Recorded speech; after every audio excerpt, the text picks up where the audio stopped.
Kay Yania naman, ito yung first parang mainstream project mo, no? Can you describe yung experience mo crossing over from social media to mainstream? Actually, it's unexpected kasi sobrang unexpected din po nung pagiging TikToker ko eh. Kasi hindi po siya planado. Parang once in a blue moon, opportunity shows itself, you grab it.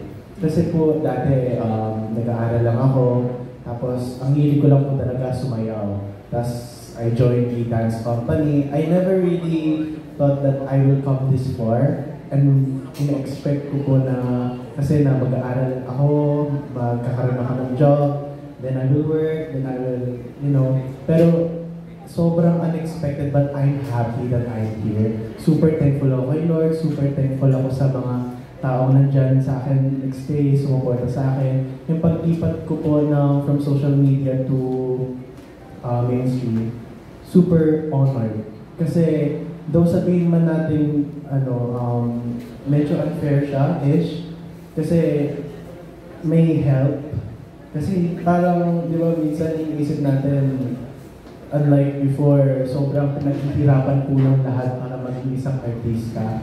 Pero ang gusto ko pong improve sa mga tao na, yes, I've been given a chance, I've been given an opportunity to do this, and I want to work hard for me to call myself an artist.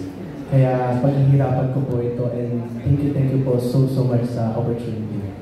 Sa TikTok, di ba nag-a-act ka rin? Yes. So, paano mo ma-differentiate yung ginagawa mo sa TikTok at dito? Sobrang hirap po dito.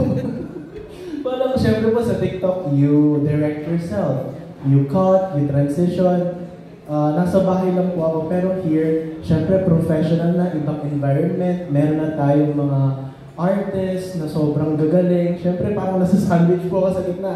I need to show more of myself, but with their guidance, parang hindi ko siya tinake as competency. Kasi why, di ba? I'm still a student learning. I made them my inspiration to be a better version of myself. Kaya super thankful ako. Nung po nasa set ako, talagang pinag-aralan ko po lahat kasi kapag after po ng scenes ko, tatabi po ako direct para panoodin yung process niya kasi ang galing niya po as a director talaga.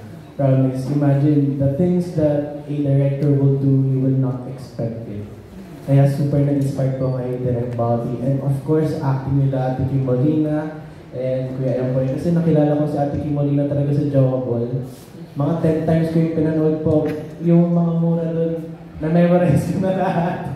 Tapos, kita kay Kuya Empoy, ilang beses ko din pinanood. So, parang super thankful po ako na naka-work sa sila.